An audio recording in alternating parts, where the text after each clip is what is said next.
Alors quand nous parlons du salut, le salut, il s'agit de sauver l'homme.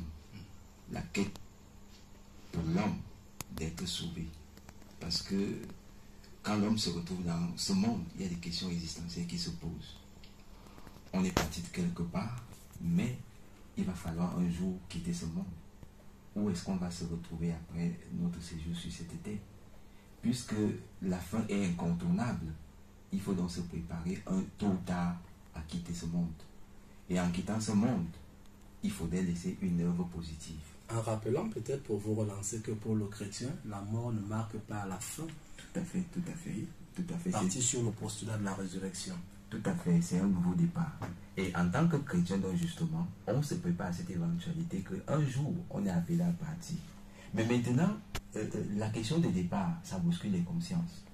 Tout le monde, ça crée même des psychoses, des peurs.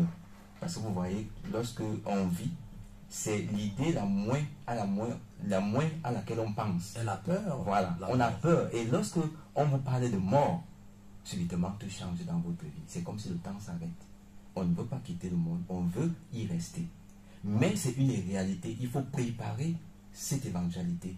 C'est pour cette raison que l'abbé Claude Olivier Adjaba, au-delà de toutes ces formations qu'on a évoquées là tout à l'heure, il invite l'homme à savoir qu'un jour il est appelé à partir.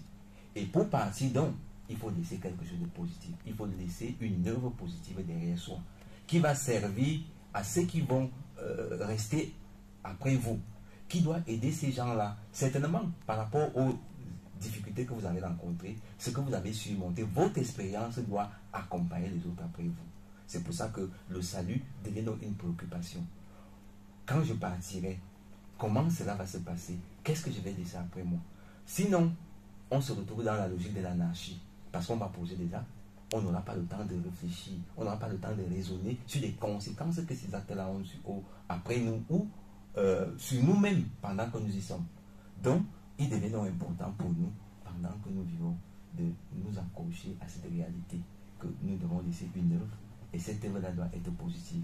Parce que nous avons des arrières, nous avons soit notre famille, nous avons, pour ceux qui sont mariés, il y a déjà votre famille nucléaire, il y a la grande famille, il y a même vos relations, il y a vos amis, la société en général.